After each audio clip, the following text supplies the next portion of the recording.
ओम शांति मंगेश भाई। ओम शांति ईश्वर भाई जी। मंगेश भाई, आज है 24/2/2026 और आज विशेष सोन्नति के लिए ज्ञान चिंतन में बाबा ने खास जीवन डोर की बात कही है। हाँ आज जी। बहुत अच्छी बात है हाँ जी। कि बाबा कहता है कि तुमने अपनी जीवन डोर एक बाप से बांधी है। तुम्हारा कनेक्शन एक बाप से ही है और एक से ही तोड़ निभानी बाबा होता है। कोई भी देहधारी, देह के संबंध, पदार्थ, वस्तु, वैभव, इन सब से नष्ट मोहा बन के एक बाप के साथ ही डोर बांधनी, तोड़नी बानी। वो थोड़ा बताइए किस तरह। ये जैसे बाबा साजन सजनी के संबंध में जैसे जी जी हाँ, दुनिया में भी साजन सजनी की डोर बांधी जाती है ना, जब सगाई होती है तो बाबा कहते हैं अब तुम्हारी जीवन डोर, डोर भी बांधी है और बागडोर भी उसी के हाथ में।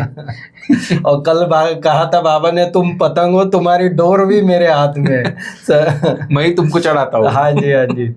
तो बस उसमें मेन बात यह है कि जैसे उसमें वफादार होकर रहना पड़ता है जीवन भर, वैसे ही बाबा कहते हैं यहाँ भी तुमको एक बाबा से कनेक्शन। मेरा तो दादी का जो ईमानदार, वफादार, फरमानदार, ये सब बहुत जरूरी है।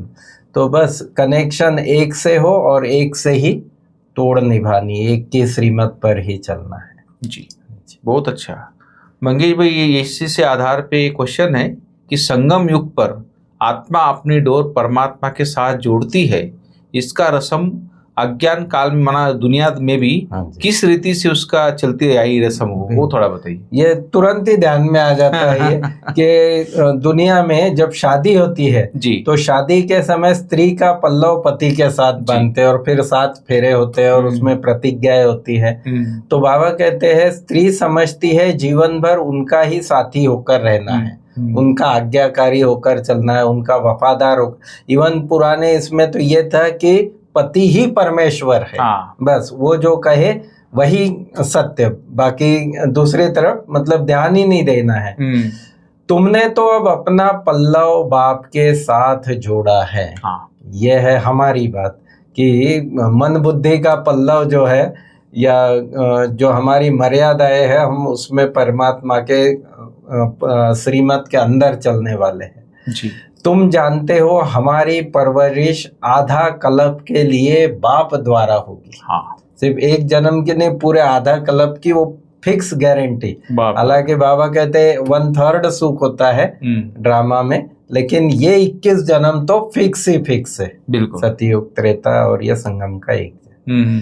और ये जो बाबा आज पल्लव आदि की बात करे, डोर बांधने की, तो ये आज जो बाबा की मुरली का गीत बजा है, जीवन डोर तुम्ही संग बांधी। तो मंगे बहुत अच्छा गीत है ये, बहुत 4 लाइन अगर आपको याद हो तो सुनाइए। हाँ जी।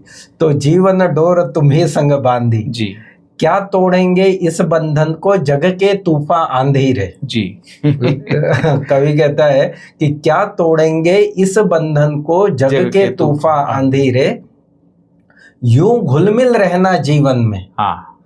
साजन सजनी के संबंध में बाबा के साथ कि यूं घुलमिल रहना जीवन में जैसे कजरा अखियन में। आंख में जैसे काजल समा जाता है तो बाबा कहते हैं कि गीत कहता है कि जैसे कजरा अखियन में तेरी छवि छाई रहे मन में। शिव बाबा की छवि छाई रहे मन में, तेरा ही नाम रहे धड़कन में। तो ये हमारा शिव साजन के लिए समर्पित गीत है। बहुत सुंदर लाइन। तेरी छवि छाई रहे मन में, तेरा ही नाम रहे धड़कन में जी। तो ये बाबा को बड़ा पसंद आया है गीत। नहीं, बहुत अच्छे लाइन है, बहुत सुंदर। हाँ जी, बहुत अच्छा। जैसे प्रतिज्ञा का गीत है, प्रतिज्ञा वाला।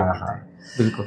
तुम बच्चों ने भी जीवन डोर बांधी है, बेहद का बाप कहो, टीचर कहो, गुरु जो कहो, सर्व संबंध आ गए उसमें जी। यह आत्माओं की जीवन डोर परमात्मा के साथ बांधने की बात है। वह है हद की स्थूल बातें, जो स्त्री पुरुष की बात।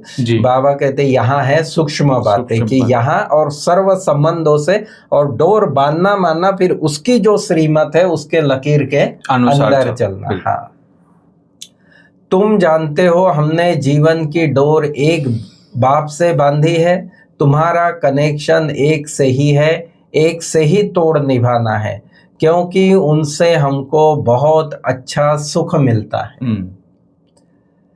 तो ऐसे बाप की श्रीमत पर चलना चाहिए। तुम जानते हो हम अपनी आत्मा की डोर परमात्मा के साथ बांधते हैं, तो उनसे हमें 21 जन्म सुख का वर्षा मिलता है। एक बार डोर बांधने की बात, वो तो 7 जन्म की, बाबा कहते 21 जन्म यहाँ तुमको फुल गारंटी है। सही बात। 21 जन्मों के लिए गारंटी है। तुम्हारी कमाई कितनी जबरदस्त है, इसमें गफलत नहीं करनी चाहिए जी। कमाई भी है, चढ़ाई भी है, इसलिए बाबा कहते हैं इसमें गफलत नहीं करनी चाहिए। यह जीवन की डोर आत्माओं की परमात्मा के साथ है। यह डोर क्यों बांधी, क्यों बांधते हैं डोर? कि भाई सुरक्षा के लिए, है ना, सुख के लिए डोर बांधते हैं। तो बाबा कहते ये डोर क्यों बांधी है तुमने? सदा सुख का वर्षा पाने के लिए। तुम जानते हो बेहद के बाप द्वारा हम यह लक्ष्मी नारायण बनते हैं। बाप ने समझाया है तुम सो देवी देवता धर्म के थे, तुम्हारा राज्य था, पीछे तुम पुनर्जन्म लेते लेते क्षत्रिय धर्म में आए, सूर्यवंशी राजा ही चले, फिर चंद्रवंशी आए। तुमको मालूम है यह चक्र कैसे लगाते हैं? सारा चक्र बाबा ने वहां घुमा दिया कि सतयुग त्रेता, हाँ, फिर द्वापर, कली युग में कैसे हम इतने जन्म लिए, 84 जन्म, सतयुग 8, त्रेता 12, द्वापर 21, कलियुग 42 और संगम का 1 जन्म। भगवान वाच, हे बच्चे तुम अपने जन्मों को नहीं जानते हो, मैं जानता हूँ। हमको भी बाबा ने बताया तब हमको सारी बातों का पता चला। और गीता में भी ये कहता है अर्जुन को कि तू अपने जन्मों को नहीं जानता, तेरे और मेरे दोनों के जन्म की कहानी मैं तुझे सुनाता हूँ। तो बाबा कहते हैं भगवान वाच, हे बच्चे तुम अपने जन्मों को नहीं जानते हो, मैं सुनाता हूँ। अब इस समय इस तन में 2 मूर्ति है। आज त्रिमूर्ति के विषय पर भी बाबा का काफी है। तो बाबा कहते इस तन में अभी 2 मूर्ति। हाँ, ब्रह्मा के तन में शिव बाबा भी बैठा है। ब्रह्मा की आत्मा और शिव परमात्मा, इस समय 2 मूर्ति इकट्ठी है, ब्रह्मा और शिव। शंकर का जो है बाबा कहते वो पार्टी एकदम गुप्त है। और फिर बाकी विष्णु है सतयुग में, उनका पार्ट सतयुग का है। अभी तुम ब्राह्मण सो देवता बनेंगे, हम सो का अर्थ वास्तव में यह है। जो दुनिया में कहते हैं हम सो का अर्थ, वो कहते हैं आत्मा सो परमात्मा, परमात्मा सो आत्मा, फिर आत्मा लीन हो जाती है परमात्मा। बाबा कहते नहीं, सोहम का अर्थ यह है कि हम ब्राह्मण है, ब्राह्मण से देवता, देवता से क्षत्रिय, वैश्य, शूद्र, फिर ब्राह्मण और फिर देवता, सो से फिर सो तक। तो इस प्रकार से है। कितना फर्क है दुनियावी बातों में और दुनिया के ज्ञान में, शास्त्रों के ज्ञान में, और जो डायरेक्ट परमात्मा ने सत्य ज्ञान दिया उसमें बहुत फर्क है। पतित दुनिया का तो विनाश होना ही है, नहीं तो पावन दुनिया कैसे आएगी? बिल्कुल। हाँ, तुम कहते भी हो हे पतित पावन, तो पतित दुनिया को पावन बनाने आना पड़ेगा और पतित दुनिया में ही आना पड़ेगा। और पतित दुनिया और पावन दुनिया इकट्ठी तो रहेगी नहीं, है ना। तो इस प्रकार से बाबा समझा रहा है कि ये अभी जो पार्ट है वो ड्रामा अनुसार नई दुनिया आने का पार्ट है जी। अभी घर चलना है, मुझे याद करो तो मेरे पास चले आएंगे, विकर्म विनाश हो जाएंगे और कोई उपाय नहीं, याद के अलावा और कोई उपाय नहीं। योग अग्नि से पाप भस्म होंगे, गंगा स्नान से नहीं। ये भी बाबा स्पष्ट कर देता है कि बाबा कहते हैं आत्मा की मैल को किसी भी प्रकार की स्थूल वो नहीं निकाल सकती है, स्थूल पानी या कोई भी स्थूल वो आत्मा के पापों को जो जन्म जन्मांतर के विकर्म है उसको सूक्ष्म परमात्मा की याद से ही नष्ट किया जा सकता है। बिल्कुल, ज्ञान स्नान से नष्ट किया जा सकता है, स्थूल नहीं जी।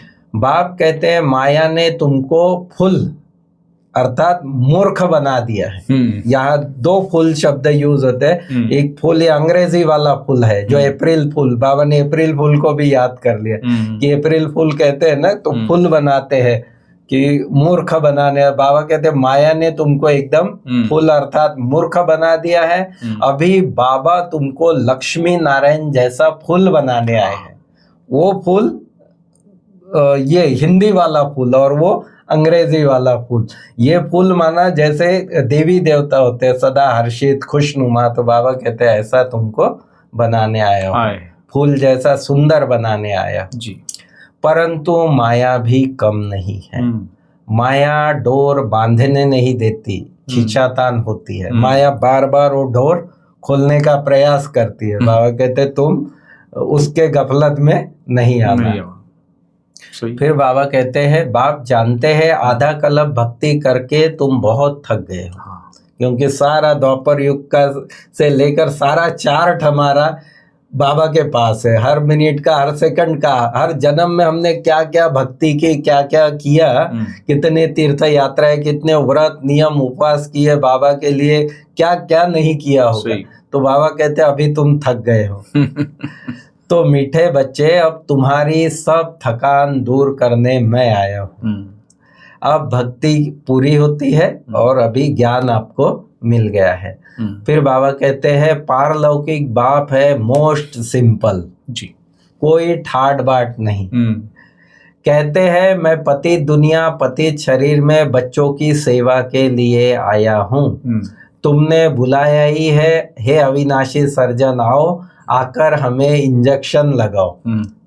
पतित पावन जिस प्रकार से हमने पुकारा, बाबा अपने शब्दों में उसको कहता है कि हे अविनाशी सर्जन आओ, आकर हमें इंजेक्शन लगाओ ताकि हम ये माया के दुख दर्द से, इस बीमारी से मुक्त हो। तो बाबा कहते हैं अभी मैं आ गया हूँ। हाँ जी, बहुत अच्छा मंगेश भाई, इतना सुंदर बाबा हम बच्चों को समझाता है, क्योंकि हमारी इस दुनिया से बुद्धि हटकर फिर से परमात्मा से योग लगा के फिर से हम सतयुगी दुनिया में जाके अपना राज्य भाग्य प्राप्त करें। इसलिए बाबा हम बच्चों पे इतना मेहनत करते, इतना रोज ज्ञान सुनाते।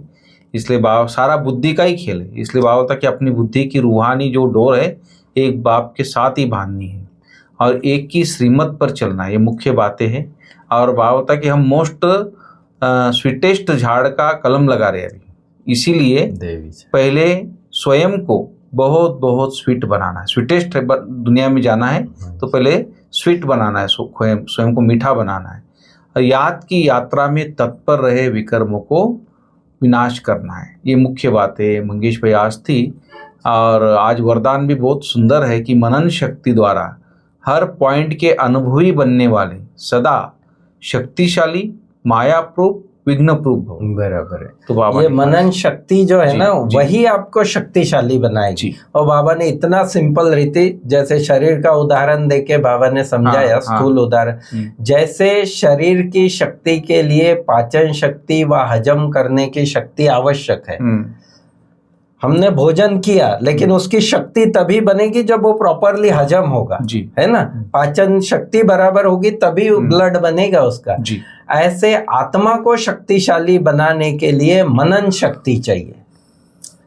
मनन शक्ति द्वारा अनुभव स्वरूप हो जाना यह सबसे बड़े से बड़ी शक्ति है जी। वो मनन शक्ति द्वारा ही ज्ञान जो है वो हमारा शक्ति बन जाएगा। ऐसे अनुभवी कभी धोखा नहीं खा सकते, सुनी सुनाई बातों में विचलित नहीं हो सकते। अनुभवी सदा संपन्न रहते हैं, यह सदा शक्तिशाली माया प्रूफ विघ्न प्रूफ बन जाते हैं। अनुभवी तो फिर वो तो स्टेबल ही रहेगा किसी भी परिस्थिति में। और स्लोगन है खुशी का खजाना सदा साथ रहे तो बाकी सब खजाने स्वतः आ जाएंगे। ये भी एक अलग प्रकार का ये है स्लोगन जो है ना। वैसे कहते हम कि भाई और खजाने हैं, जैसे ज्ञान गुण शक्ति है तो उसका प्रोडक्ट खुशी है, लेकिन बाबा कहते हैं खुशी का खजाना साथ रहे तो बाकी सब खजाने स्वतः आ जाएंगे। यहाँ जैसे वो लॉ ऑफ अट्रैक्शन है ना कि आप खुश रहो तो अपने आप प्रकृति में वो जाके वाइब्रेशन जाके फिर तो उस प्रकार का ये है कि खुशी का आप सदा प्रयास करो कि किसी भी परिस्थिति में मुझे खुश रहना है तो अपने आप बाकी खजाने स्वतः ही आ जाएंगे। और एकता और विश्वास की विशेषता द्वारा सफलता संपन्न बनो। इसमें कल बोल पर बाबा ने विशेष अटेंशन दिया था। आज बाबा कहते हैं साधारण कार्य में रहते हुए भी फरिश्ते की चाल और हाल हो। बातें आपको बदल ना दे तब आप सबके समीप आएंगे। कोई भी परिस्थिति हो, कुछ भी हो, आप अपनी मौलाई मस्ती में रहो। बातें तो आएंगी। और बाबा कहते हैं बातें आपको बदल न दे तब सबके समीप आएंगे और एकता का संगठन मजबूत होगा। बहुत अच्छा। ओम शांति। ओम शांति। थैंक यू, बहुत ही अच्छा।